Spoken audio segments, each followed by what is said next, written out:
parce que Jésus est là, il va t'amener au mois de février qui commence avec F, qui sera un mois de faveur pour toi. Et qui va t'amener encore au mois de mars. Retenez ça bien, ça sera un mois merveilleux.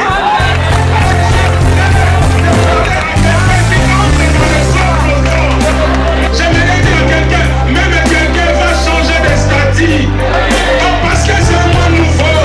Il va t'amener au mois de décembre, qui sera un mois de décision, qui sera un mois de distinction, qui sera un mois de direction. Parce que le grand Dieu s'est levé.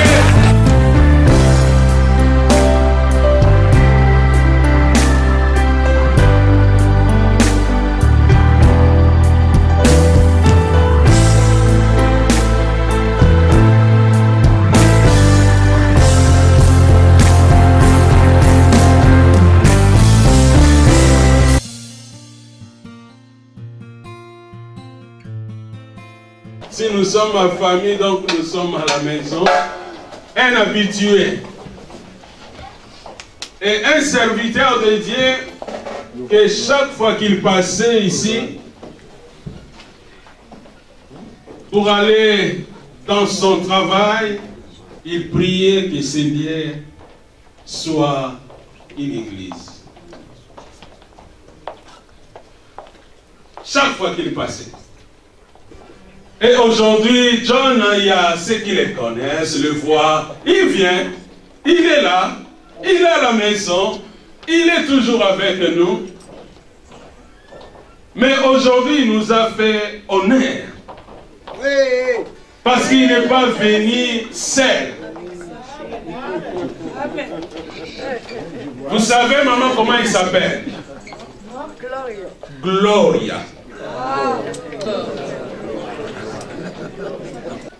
Sans plus tarder, nous laissons la place à John, mais je ne sais pas comment tu peux l'accueillir. Moi, je l'accueille avec des acclamations.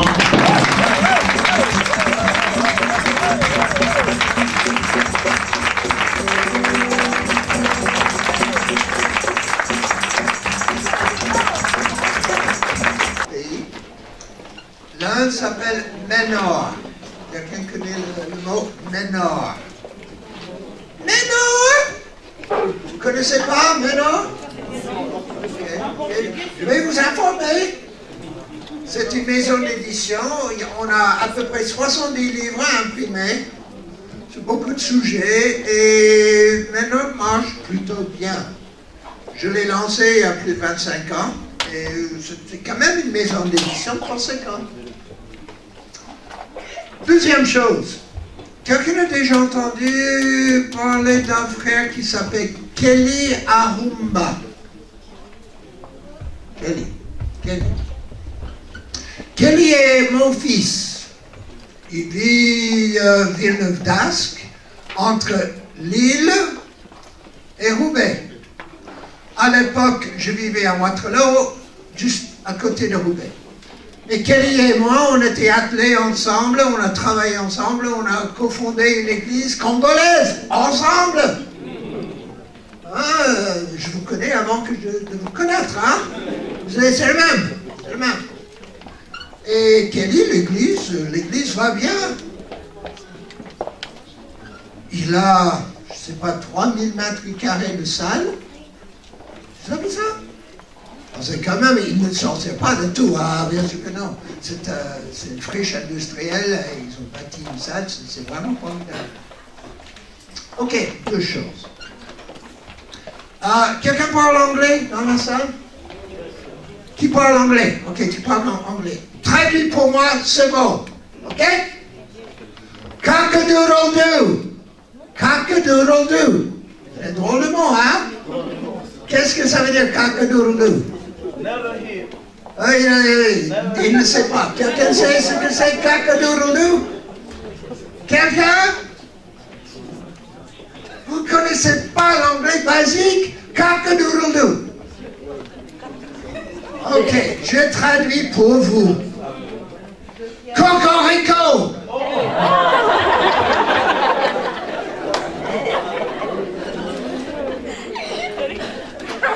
Oui, c'est Cocorico. Un des problème que j'ai, Bouka, il a mis le doigt dessus. Je ne sais pas comment dire cocorico spirituellement. Réveillez-vous. Ok.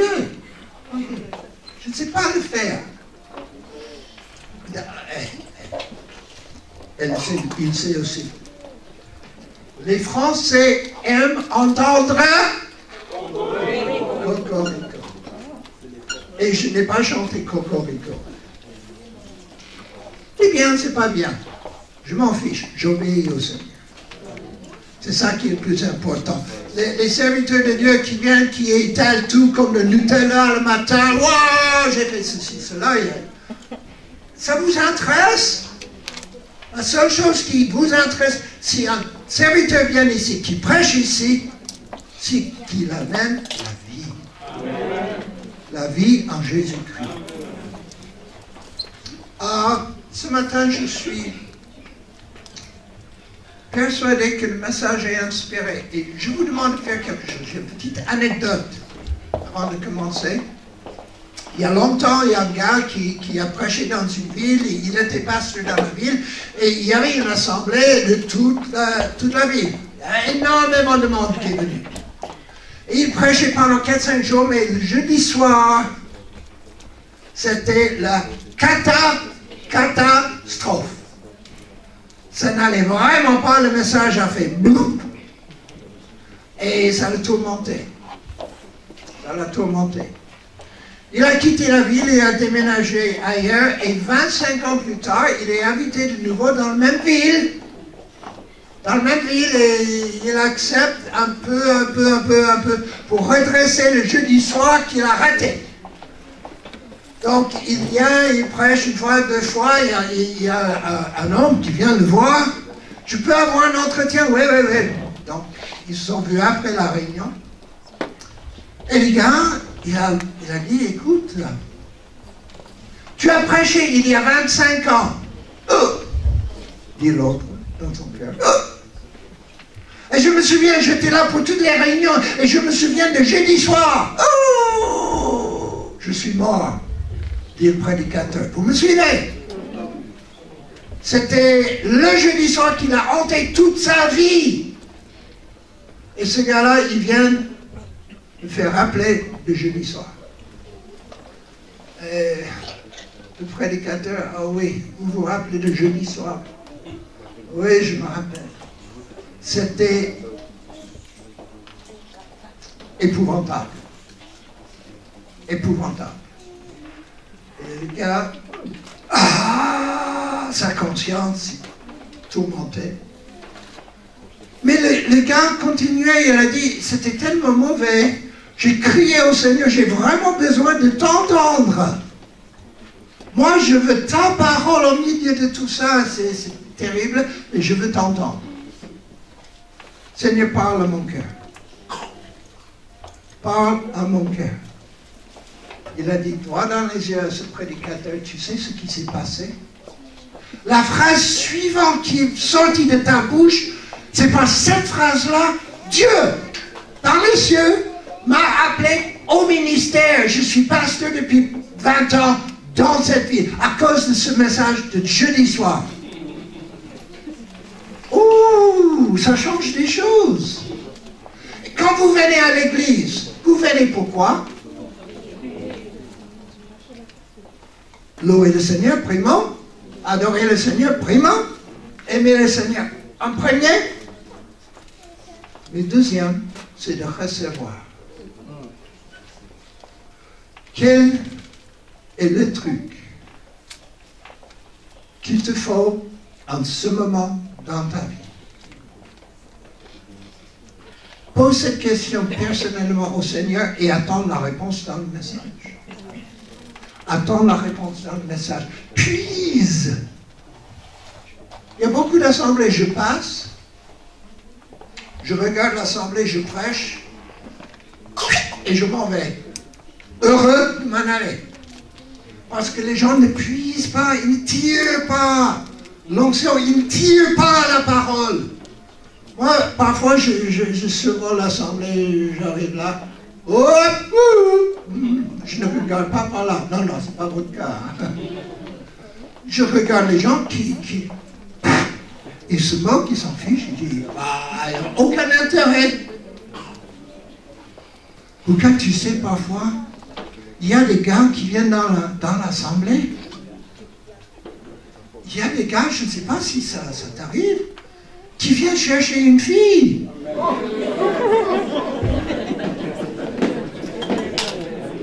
Oh là là là, il vient chercher une fille, il ne vient pas chercher le Seigneur, hein.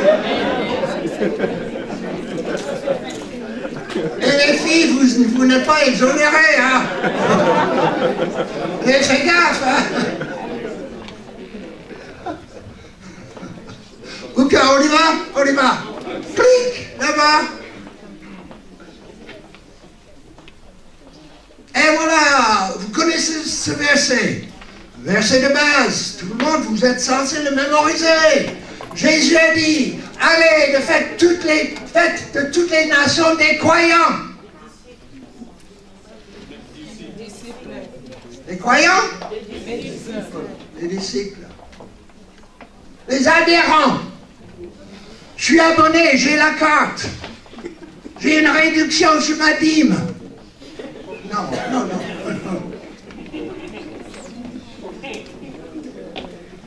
Allez, faites des sympathisants. T'as dit ça? Allez, faites de toutes les nations des disciples. Première question, est-ce que je tutoie tout le monde, est-ce que tu es disciple?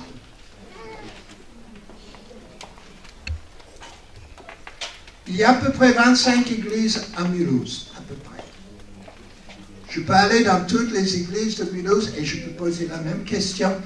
Et 80-90% des gens vont dire oui, oui, oui, oui, oui, oui, oui, oui. Et je peux dire oui, oui, oui, oui, oui, c'est du pipeau. Oh, vous comprenez ce mot, hein? Beaucoup de gens pensent qu'ils sont disciples sans l'être. Sans l'être. Être disciple, ça veut dire absolument suivre Jésus. C'est beaucoup plus que croire. Énormément, la majorité des Français, encore, la majorité des Français croient en Dieu. Qu'est-ce que ça change? Rien du tout. Croire. Je crois que Ford existe. Mais je ne conduis pas Ford. Amen. Je suis Citroën. Il y a beaucoup de gens qui croient beaucoup de choses sans le mettre en pratique. Première question, es-tu un disciple? Ok? Deuxième question. Est-ce que est-ce que tu fais des disciples? Oh! C'est réservé à Bouka. Mireille parfois. Parfois Mireille. Mais la parole dit quoi là? La parole est adressée à qui? La parole est adressée à qui? Ah, les apôtres et les disciples et tout le monde. C'est tout le monde. Et ça change radicalement les donnes si on lit le verset pour ce que le verset dit explicitement. Allez, faites de toutes les nations des disciples. C'est toi et toi. Gloria. Gloria, oui, vous vous rappelez Gloria? Elle vient de prendre sa retraite et on discute entre nous et elle pense peut-être fonder une école de couture. Pour les femmes, pour faire avec les machines, pour faire les robes. Ouais. Elle maîtrise bien. Pour faire une école de couture, elle ne va pas mettre un gros pavé dans les mains de toutes les femmes qui viennent, ou si un homme cycliste, pourquoi pas? Elle va prendre les mains, elle va les guider, elle va instruire, elle va vraiment se dépenser dans la vie des femmes. Et figurez-vous, elle va parler de Jésus. Ah. Et tout le monde a des talents, tout le monde a des choses qu'on peut transmettre aux autres. Un jour, un pasteur, il était là, un homme vient le voir, il a dit, bah, je suis bon à rien, je ne sais rien faire, coucou pour les caméras. Je ne sais rien faire, je veux servir le Seigneur de tout mon cœur, mais je suis un bon à rien. Le pasteur se pose des questions. Et toujours, je suis bon à rien, je ne sais rien faire. Et le pasteur, il était au point de mettre le gars dehors. Il a dit, mais tu as accompli quand même un truc dans ta vie. Oh, ouais. Oh. Mais quoi? Je suis champion du monde, 250 cm3, motocross. Quoi? Tu es champion du monde, 250 cm3, motocross. Ouais? Mais c'est pas très spirituel. Mais c'est quand même 250 cm3 quand même, hein? Eh bien, si on organise les camps de jeunes, tu as des sponsors. Ah oui, autant que tu veux. Tu peux procurer les motos. Tu peux les trouver. Ah oui, autant que tu veux. On organise des camps pour les jeunes. Premier week-end, 16 jeunes, 3, 17 motos, 250 cm3. Premier week-end, 16 jeunes dans le désert, 16 conversions. Parce que le gars, il avait un témoignage quand même. 16 conversions. Dans le mois qui a suivi, écoutez-moi bien, hein? Dans le mois qui a suivi, les parents de ces 16 jeunes se posaient des questions, mais qu'est-ce qui a piqué mon fils dans le désert avec le... Qu'est-ce qui s'est passé? Et toutes les familles, toutes, sont venues voir l'église. Ils se sont convertis les uns après les autres, les uns après les autres, les uns après les autres. Ça a duré des années. Il a rempli l'église. Et lui, il était bon à rien. Et vous n'avez pas d'excuse, quand même. Est-ce que tu fais des disciples? C'est une transmission de tout ce que j'ai, je transmets aux autres. On a une petite fille, elle a 2 ans officiellement, Savannah. Elle a 2 ans. Sa sœur, Alicia, elle a 9 ans, 8 ans. Alicia, elle a 8 ans. Savannah, elle a 2 ans. Et déjà, Savannah, la petite, elle sait beaucoup de choses de sa sœur. Sa sœur est une petite disciple, hein? Elle le traîne partout. Ah, Savannah, Savannah, Savannah. Elle dit tout, elle s'occupe de tout, elle l'enveloppe si Savannah le veut ou pas. Elle le fait. Ensuite, l'accent dans le verset qu'on vient de lire, tout le monde, traditionnellement, met l'accent de ces versets sur l'évangélisation. Sans l'évangélisation, il n'y a pas d'église. On est d'accord? Évangélisez-vous. Hey, allez. Mais Jésus, il n'a pas mis l'accent. Le mot évangélisation n'est même pas dans le texte. Le mot aller est dans le texte, oui. Mais le mot faire des disciples, c'est ça.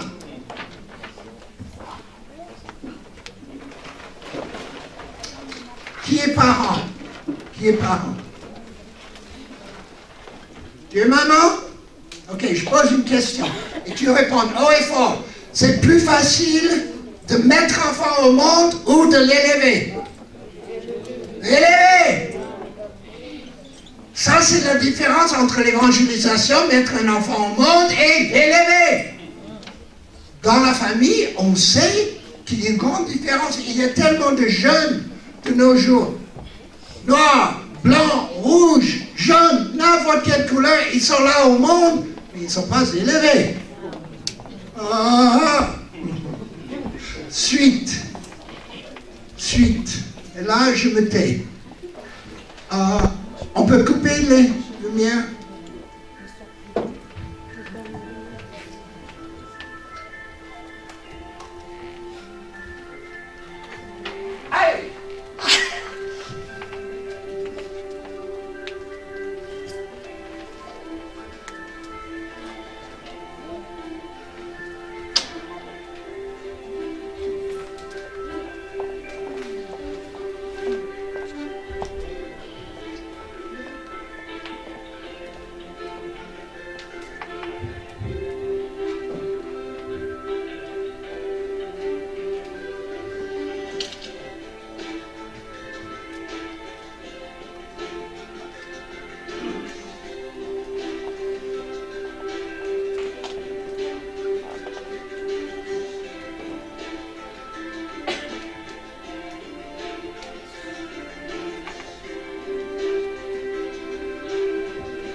Il y a une femme apôtre.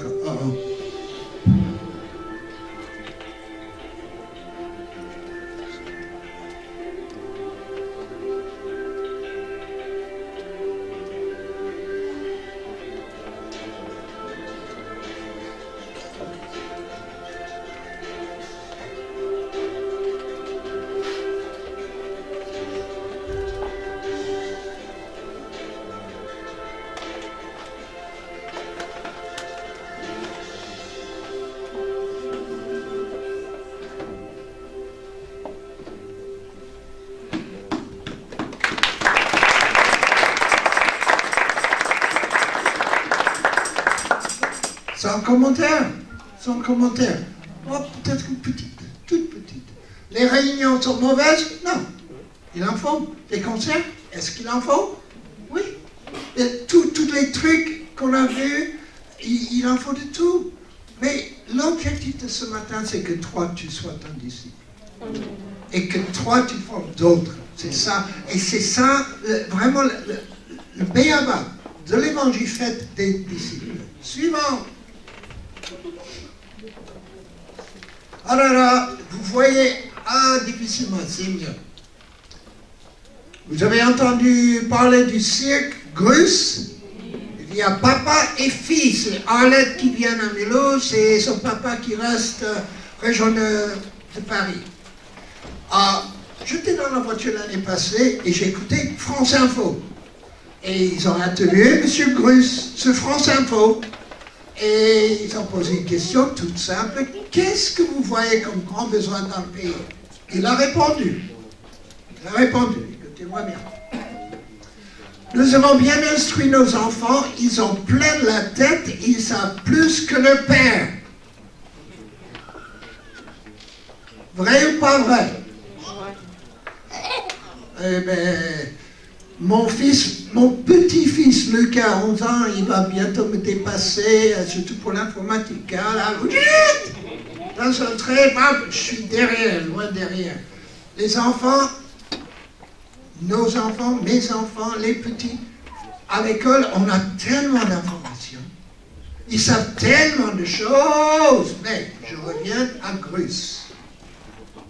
Mais il faut plutôt les éduquer. Si le savoir n'est pas soumis aux valeurs comme la discipline, l'honnêteté, le service, la notion de sacrifice, le respect et l'amour, notre société connaîtra des grandes crises. Il faut éduquer nos enfants. Il faut éduquer l'Église. On a fait passer énormément d'informations. J'ai fait un bilan de mon ministère et une chose qui m'est revenue plein visage, c'est que j'ai informé beaucoup trop sans former au bon niveau. J'enseigne, j'aime enseigner la parole de Dieu. Je vous donne tellement de choses à mémoriser, des trucs là-bas. Alléluia! Mais c'est une transformation qu'il faut. C'est ça qui compte. On peut prêcher jusqu'à sa mort. Et si on ne voit pas les vies transformées, À quoi ça sert? Une fois, je l'ai fait plein de fois dans ma vie. Une fois, il y avait un jeune, il était dans un groupe de louanges, Gloria était présent.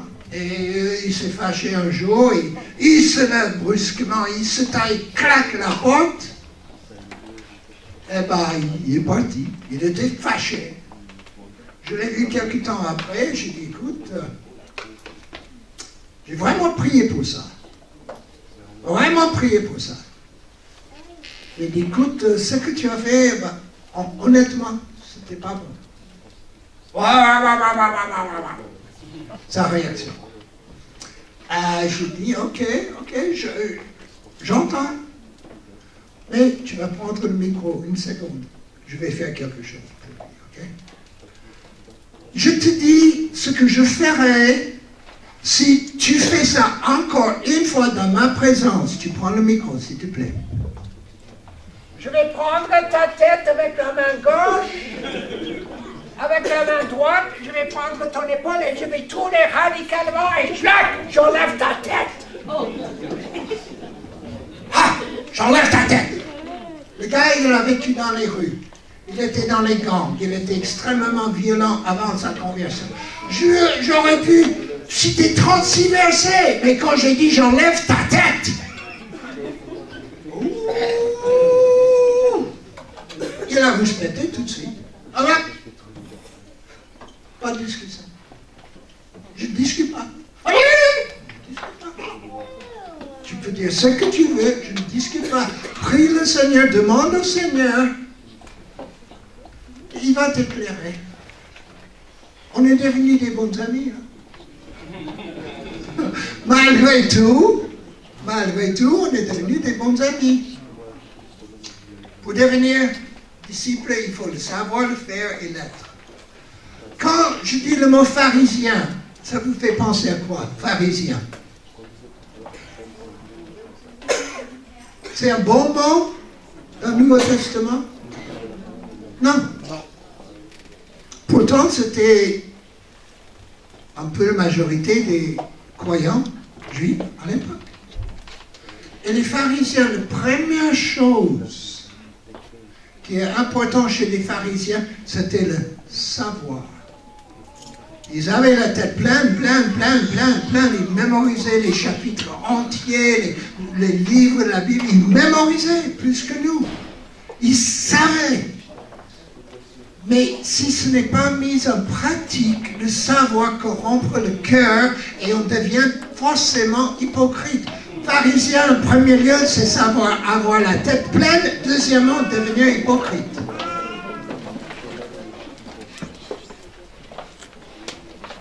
Suivant.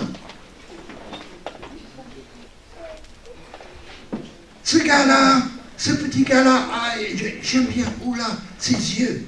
Je vois dans ses yeux, il a soif. Il veut apprendre. Il est là, émerveillé par ce qu'il entend. C'était dans une salle de classe. Il veut absolument, il est un peu éponge. Vous êtes éponge, vous? Il veut tout. Premièrement, il faut être enseignable pour être disciple. Il faut être enseignable. Beaucoup de gens, ah oui, tu penses ça, mais je pense autrement. Une fois, Bouka, j'ai un rendez-vous avec un grand serviteur de Dieu. Oh là là, j'étais honoré. On allait déjeuner ensemble, manger une pizza ensemble, et je pointe au restaurant, le repas on commence à discuter, et on a parlé, on a parlé 2 heures. Je reviens à la maison, absolument frustré. Vous savez ce que ce gars m'a fait? Il m'a posé des questions du début jusqu'à la fin, et c'était moi qui avais toutes les questions, et je n'avais pas une minute pour poser mes questions. Et il a appris il voulait savoir tout sur la France. Comment sont les Français, et la langue française c'est difficile, et spirituellement depuis la Réforme, et toutes les questions qui concernent la France, spirituellement, historiquement, maintenant il sait tout, mais moi je ne sais rien de lui. Alors, frustré, oui. Mais j'ai vu que cet homme, il y a un nom alsacien, mais je ne sais pas s'il est très alsacien, Charles Schmitt, c'est pur alsacien. Il m'a montré quelque chose ce jour-là. Il cherchait, il tirait, il était toujours en recherche de grandir, d'apprendre davantage. Corrigible. Un disciple est quelqu'un qui est corrigible. Ah oui, madame, deuxième rangée. Ce sont vos enfants? Ok. Question terrible, ok? Tu me pardonnes après le culte, ok? Tu corriges tes enfants systématiquement tous les ans, une fois. Chaque jour. Chaque jour. Chaque jour. Ça veut dire qu'ils sont mauvais ou ils sont vraiment bons, hein? Je sais pas lequel. Chaque jour, c'est vrai, plus ou moins? Ou c'est la fille aimée? Fille aimée? Ah ben, la fille, le confirme. Elle a dit qu'elle corrige ses enfants à quelle fréquence? Tous les jours. Qui voit où je vais? Quelqu'un voit où je vais? Tu es corrigé à quelle fréquence, toi? Tous les jours?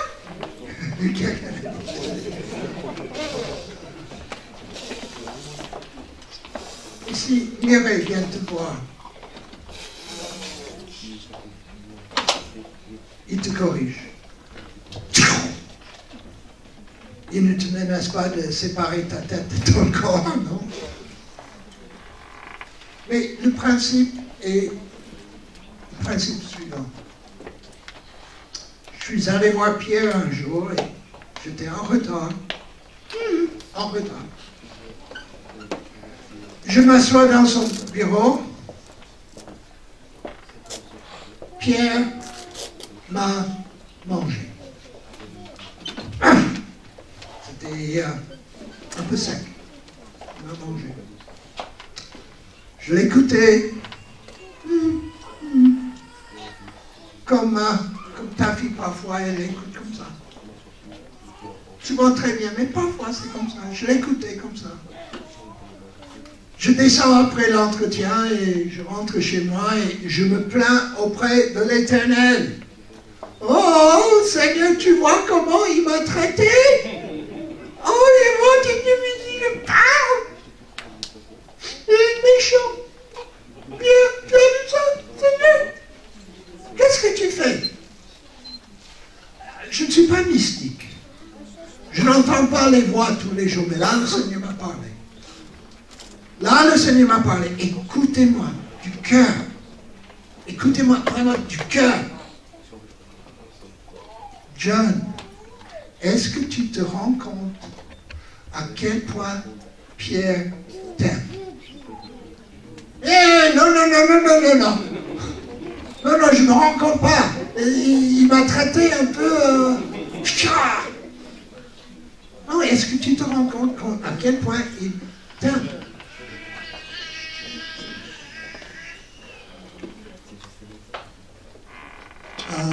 Explique-moi ça.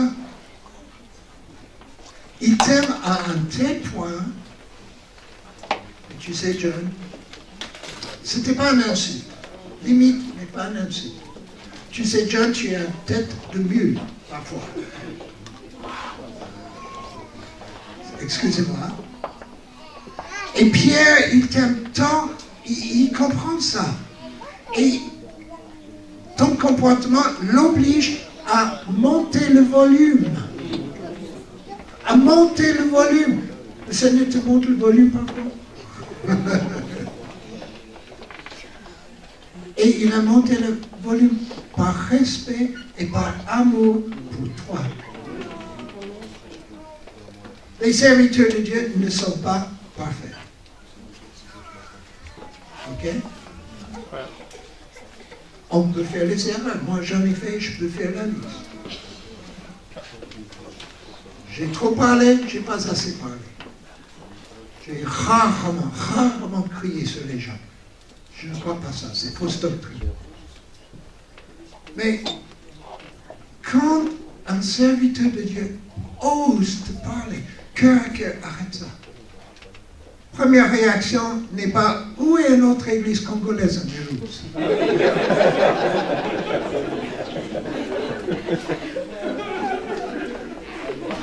Moi j'ai la liste, hein, je peux vous dire.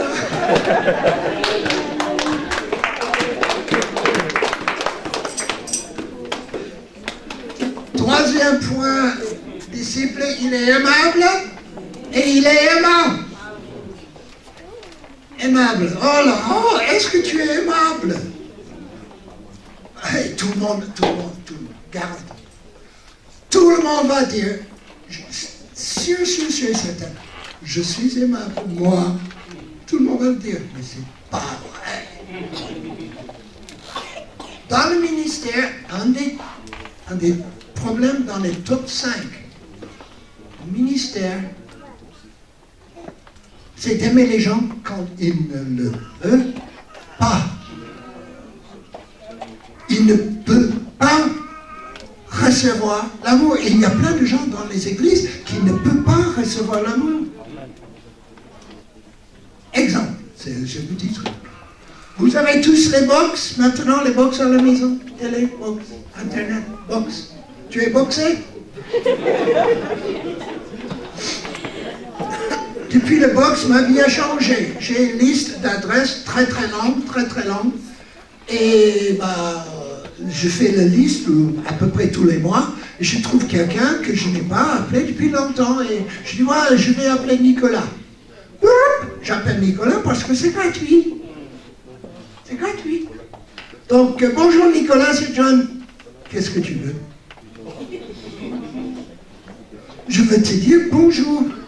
Oui, en fait, d'un autre fait, qu'est-ce que tu veux? Ouais, je t'aime et je t'appelais, il n'y a pas de problème, comment vas-tu? Ok, je vais bien, qu'est-ce que tu veux? Et on a tous un système d'autodéfense et je vous garantis, vous n'êtes pas tous faciles à aimer.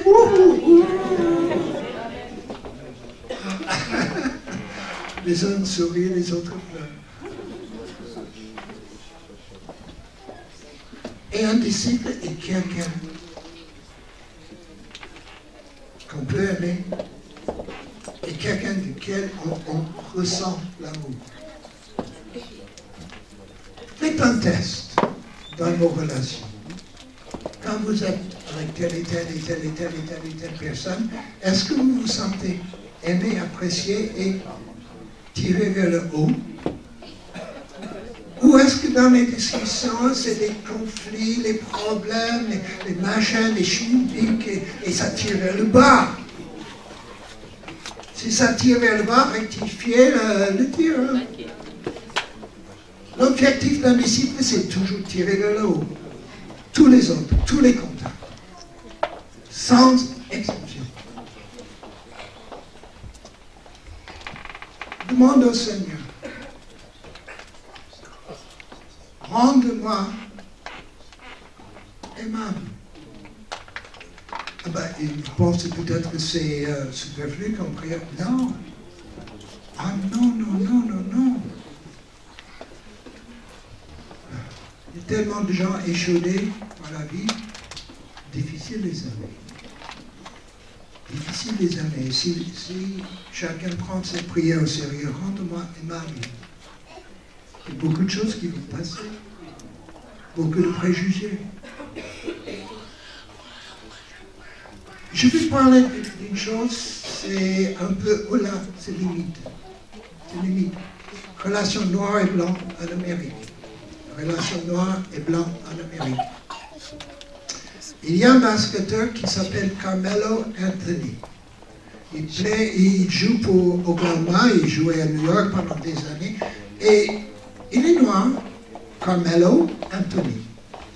Et il a suivi l'évolution des conflits, surtout conflits entre flics et noirs. Il a vraiment analysé le truc. Et il demandait de faire les grandes conférences chez les noirs. Et ensuite, il a demandé à faire les conférences chez les flics. Alors là, ça devient intéressant. Ça devient intéressant. Et il a décelé un problème de langage. Les Noirs à New York, ils ont un langage agressif. Mais entre eux, ça passe. Ça passe. Il n'y a aucun problème, ça passe. Mais entre un flic blanc et quelqu'un du quartier, un flic dit, oh là, arrête là. Et il a un langage agressif, ça met le flic tout de suite sur le défensif. Vous me suivez? C'est ce qu'il a dit au noir. Ce qu'il a dit au blanc, hé les gars, mais vous êtes dans le quartier, il faut penser comme les gens du quartier. Si quelqu'un te balance ça, tu dis un peu, bah, ça. Mais ne tire pas sur le mec. Les flics, vous exagérez. Vous exagérez, il faut comprendre le quartier. Il y a plusieurs d'entre eux qui ne connaissaient absolument pas les quartiers où ils servaient. Et il y a des choses, il a été largement applaudi de tout le monde. Tout le monde, parce qu'il voulait diffuser, arrêter ce problème de langage, ce problème culturel. Et dans toutes les sociétés, on a les problèmes culturels. La France n'est guère exclue. Suivant. Ah, j'aime bien ce gars. Hein? Faire les disciples, c'est le boulot de qui? Ouais, allez, c'est du boulot, hein? C'est sérieux. Le boulot de qui?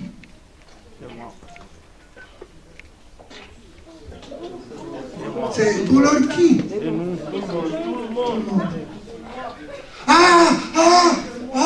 J'ai entendu moi.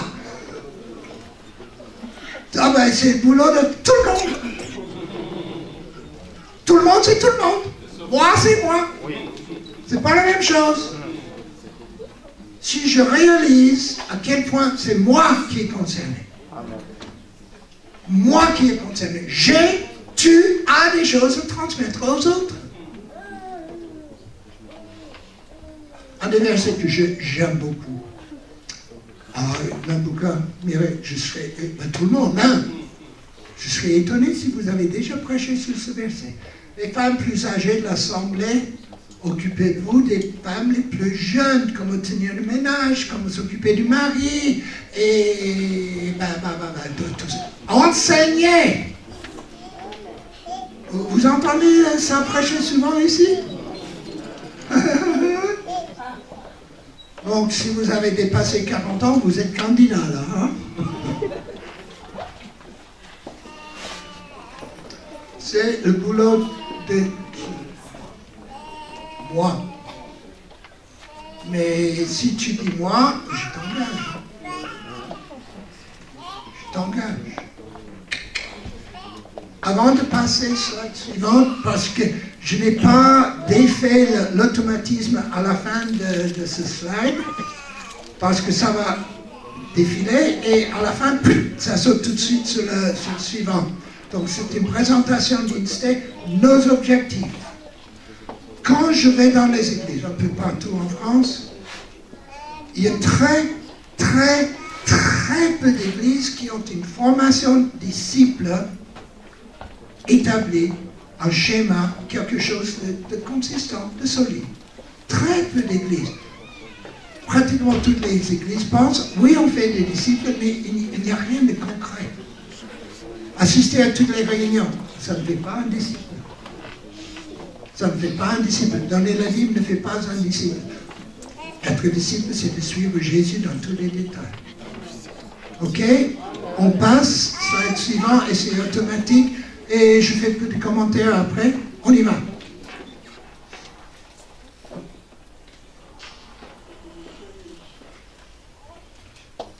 C'est le premier cours, formation disciple.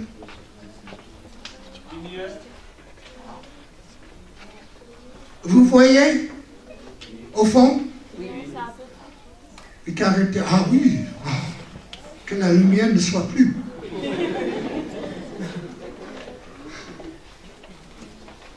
Ok. S'il y a des questions là-dessus, venez me voir après le culte et je peux répondre.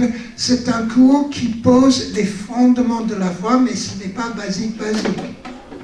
Ça veut dire, voilà, en tant que président et directeur d'INSTE, souvent il y a deux niveaux. Formation disciple, groupe de 6, 10, 12 personnes, chacun étudie à la maison et on vient une fois toutes les semaines ou toutes les 2 semaines partager. C'est très interactif. Je sais ce que tu as dans la tête au bout de 4-5 cours, je sais ce que vous êtes. Je sais parce que c'est tellement interactif, relationnel. C'est plus qu'un cours, ça tisse les liens entre ceux qui font les cours. Mais, pour les questions de disciples, il y a des choses que INSTE aborde. Je vous donne 2-3 exemples vite fait. Vos doctrines sont uniques à vous. Il n'y a pas une église dans le monde entier qui a exactement les mêmes pratiques et les mêmes doctrines. Nous sommes tous uniques. C'est comme chacun est différent l'un de l'autre. Amen? Okay? Quand on touche les doctrines qui sont un peu controverses, INSTE donne, voilà, certains croient ça, d'autres croient ça, d'autres croient ça. Qu'est-ce que votre église locale enseigne sur le sujet? Ça ouvre l'esprit et ça renvoie tout à l'église locale. Et c'est l'église locale qui le gère. Je ne vais pas venir me mêler de vos affaires, c'est vous. Vous vous occupez de ça. Ok.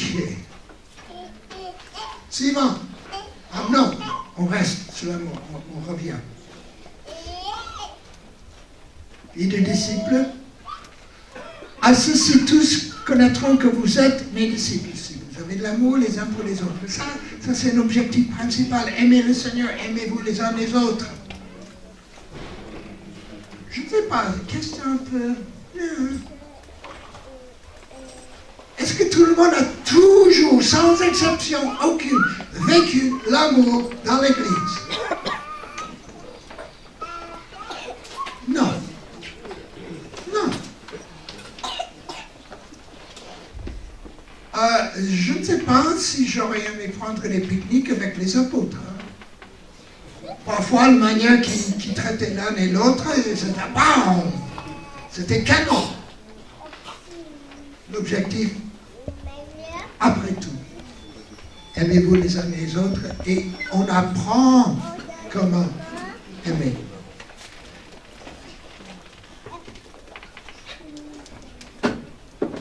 J'ai appris à fil des années. J'ai appris un peu comment aimer ma femme.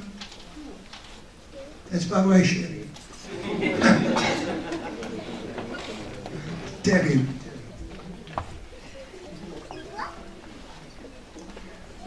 Et pas plus tard qu'hier, j'ai fait un thé.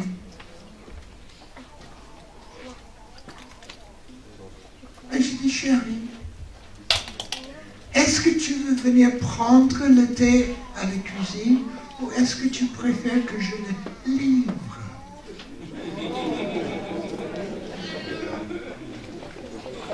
Bon, ça c'est un petit truc. Mais il y a 40 ans, je ne comprenais pas ça. Hein? Et on apprend peu à peu comment aimer. Suivant.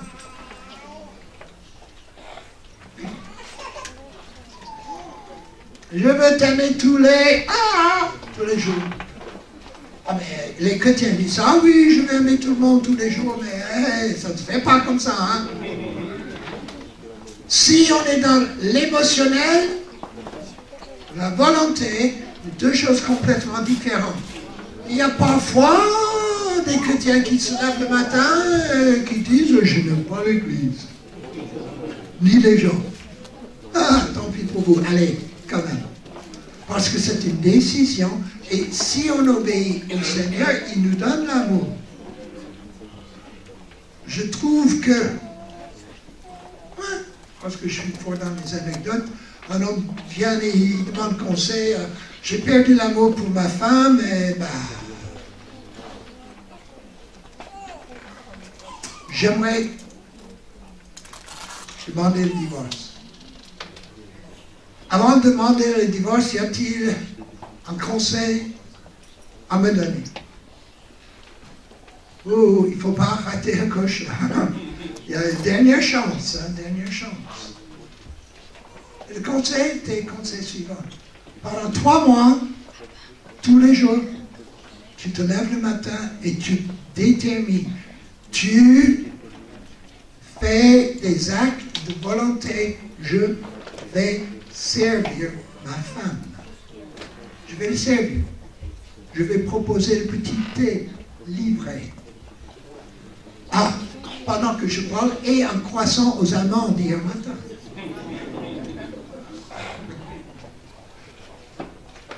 Et c'est tout ce qu'il faut faire. Servir ma femme pendant 3 mois. Donc, 3 mois plus tard, il revient. Discussion démarre. Chapeau de roue. J'ai fait ce que tu as dit. Ah, purée, ça marche. J'ai retrouvé l'amour de ma femme. Je l'ai servi et je l'ai fait un acte. Ma volonté. Et j'ai compris à quel point ça m'a fait du bien. Et j'ai compris à quel point ça provoquait ma femme de me faire la même chose, qu'elle me serve aussi. Parce que ce qu'on s'aime, moi ça. Amen. Émotion ou volonté. Si vous fonctionnez émotion, émotion, émotion, et pas volonté, il faut les deux. Il faut les deux.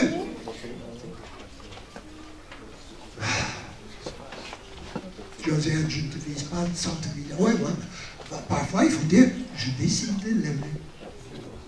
Je peux dire la même chose pour Gloria, je décide de l'aimer. C'est une décision. Dieu a tant aimé le monde. Il n'était pas là au ciel. Wouhou, j'ai des frissons. Waouh! Wouhou! Non, il décide. Suite.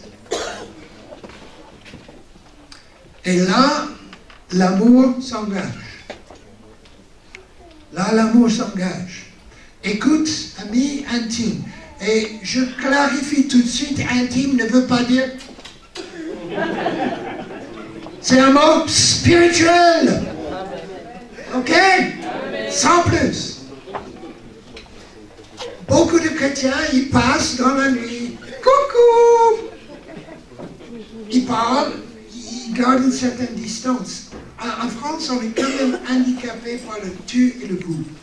Ça crée une distance. La distance est là dans quand même toutes les cultures, mais en France, c'est un peu exagéré. Mais quand Dieu a tant aimé le monde, Jésus était là, Jésus passait du ciel, il était à l'écoute de l'humanité, il est devenu ami de l'humanité, il est devenu intime avec nous tous. Et la question de l'amour, c'est de devenir intime, vraiment de partager au niveau de la foi, au niveau de la vie, l'intimité. Vraiment d'entrer dans la chambre secrète des gens. Jardin secret, si tu veux. Et je trouve,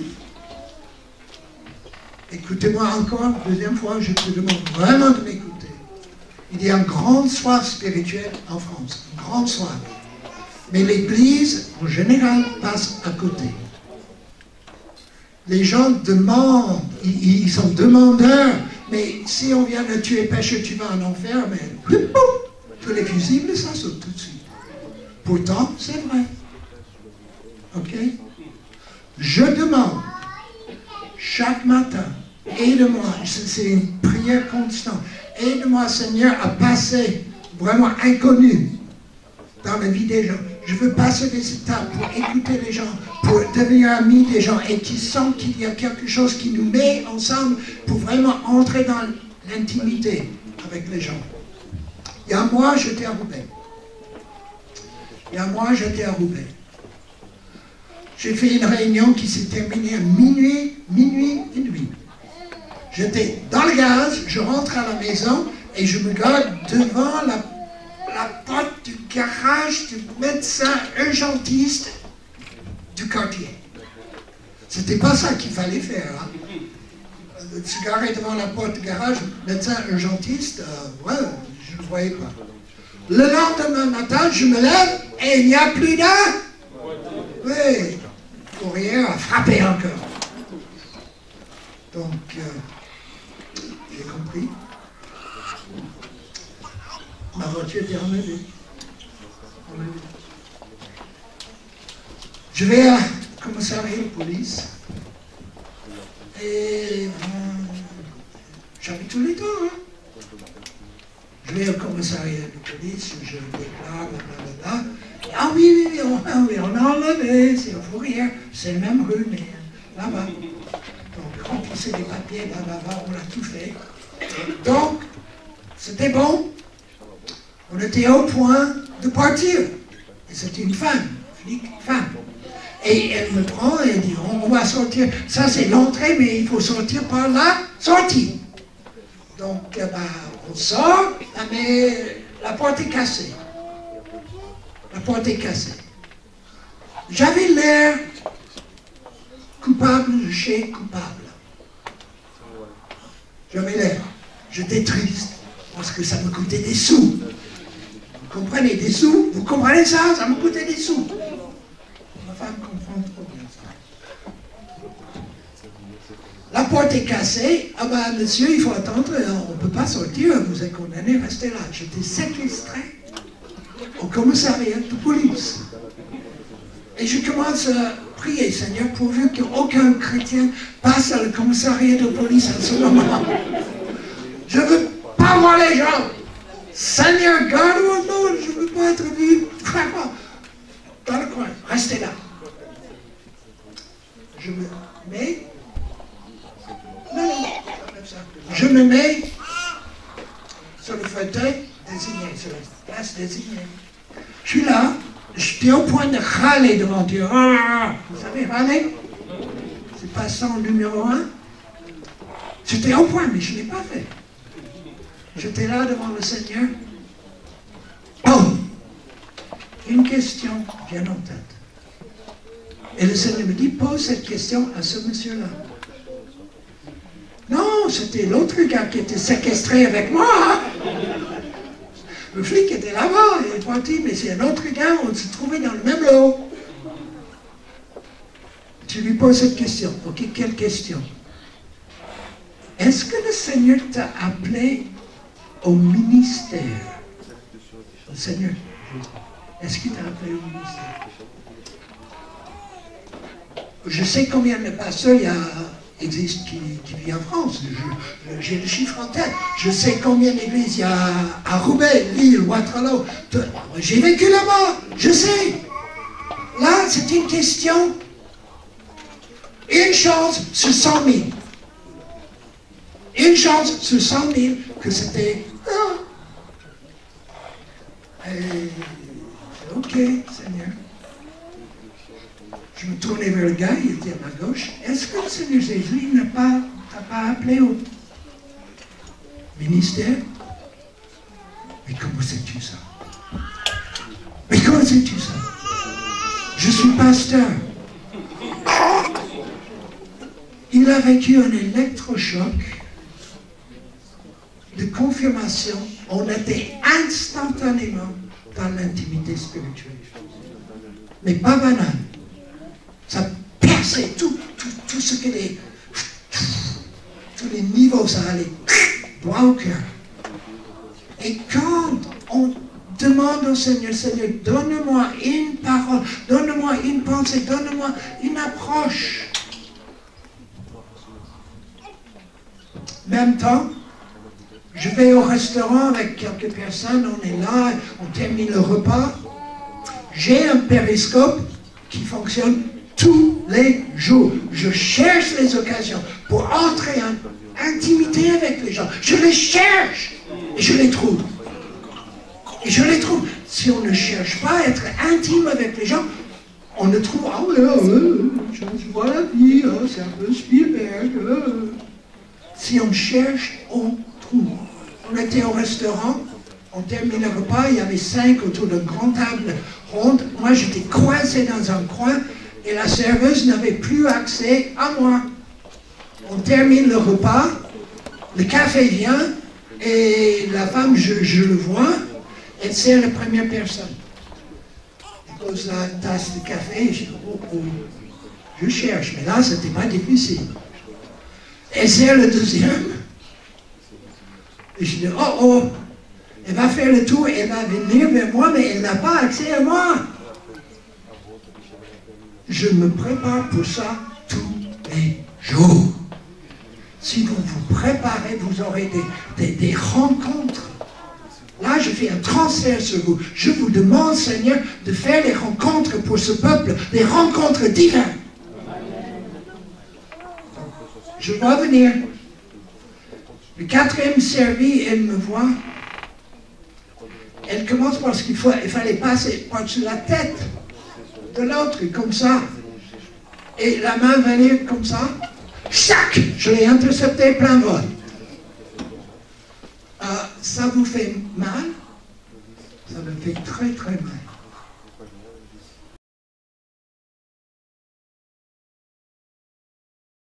Est-ce que vous voulez que ça s'arrête? Oui. Je peux prier pour vous? Oui. Au nom de Jésus, que les tremblements s'arrêtent. Elle a posé la tasse de café. Elle a posé la tasse de café comme ça. Je le cherche, je le trouve. C'est dans votre possibilité, c'est là, c'est votre portée. Si vous êtes disciple, vous avez cette notion. Je cherche par tous les moyens d'annoncer l'évangile, proclamer l'évangile. À Roubaix, je sors de la maison, je vous balance les histoires. On est dans le temps tout juste. Je termine. Je sors de la maison, je vois un gars en face de Suriname. Je file droit vers lui. Et Steve, qui me suit derrière, j'aborde le gars, je parle avec lui tout de suite, intimité. Steve arrive et il dit, mais mon gars, tu as connu le Seigneur, tu as eu l'appel du Seigneur pour le ministère quand tu étais tout petit, et tu le sais. Ça tourne tout le temps dans ta tête, tu es appelé au ministère et tu n'y es pas. On a pris imposition des mains et le gars est complètement fondu. Est-ce que tu cherches les rencontres comme ça? Si tu le fais, tu peux les avoir. Si tu ne le fais pas, si tu ne cherches pas, tu ne les auras pas. Terminé. On y va. Franchir. C'est notre appel. Je laisse le verset vous parler. Nous sommes là jusqu'à la fin du monde. Jésus est avec nous et il nous appelle d'être la lumière des nations. La lumière est invasive. Il fait l'invasion. Invasion. Il ne se gêne pas, la lumière, lumière. Les ténèbres doivent reculer. La lumière ne demande pas forcément permission d'envahir. Mais avec beaucoup de sagesse, beaucoup d'amour, si on aime les gens sentent qu'on les aime. Et ils nous donnent, quelque part, s'ils sentent cœur à cœur, ils nous donnent permission de dire, de faire, de parler, de prier, même d'imposer les mains. Dernière.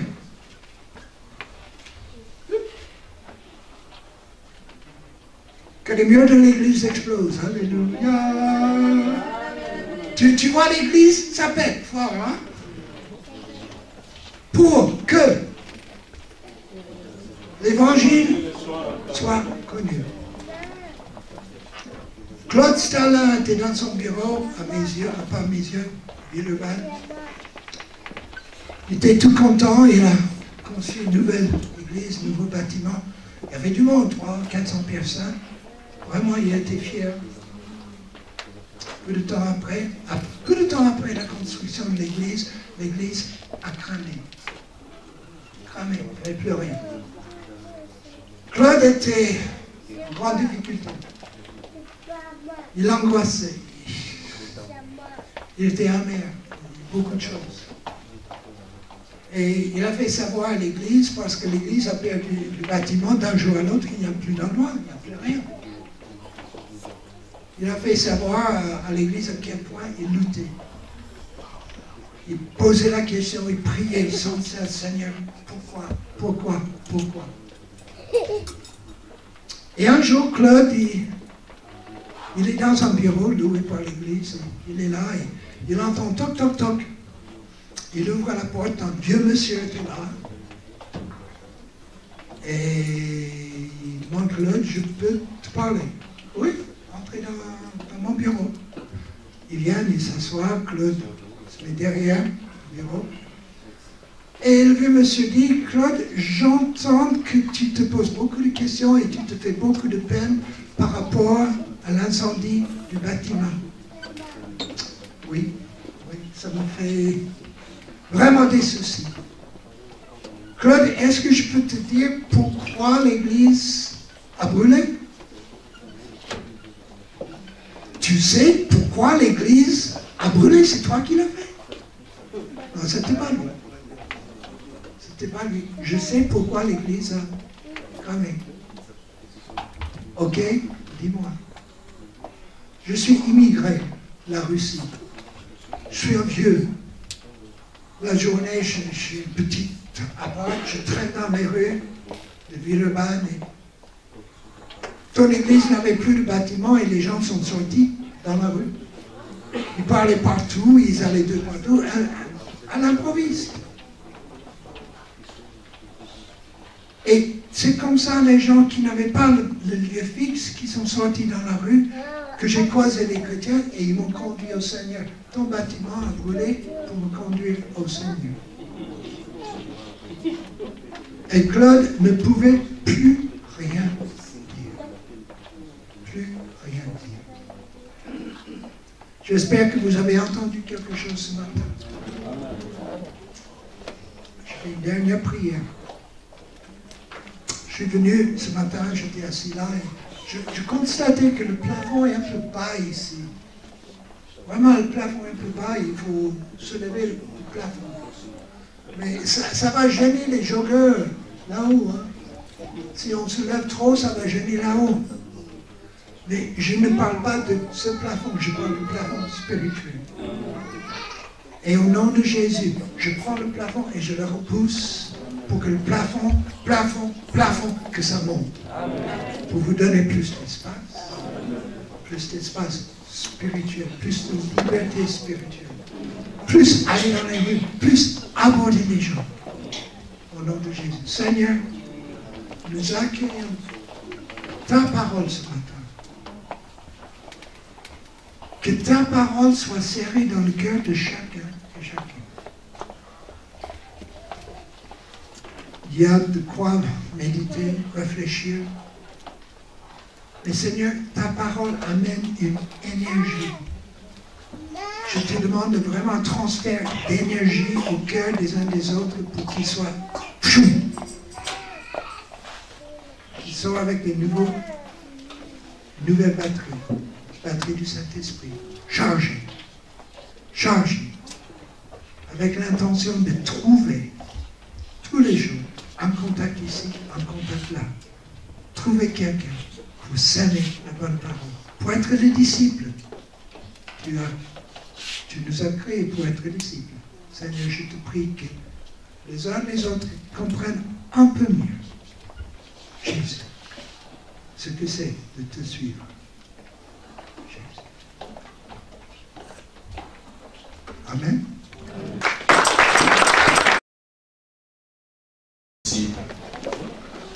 Jésus veut que nous soyons ses disciples. Et Jésus nous confie cette mission de faire des disciples. Chacun a reçu quelque chose. Et nous voulons prier. Dire encore à Jésus, oui, fais de moi un disciple. Peu importe ce que je cherche. Peut-être j'ai cherché à être un docteur, un prophète, un pasteur. C'est bien toutes ces ambitions. Un responsable, c'est bien. Un responsable des activités, c'est bien.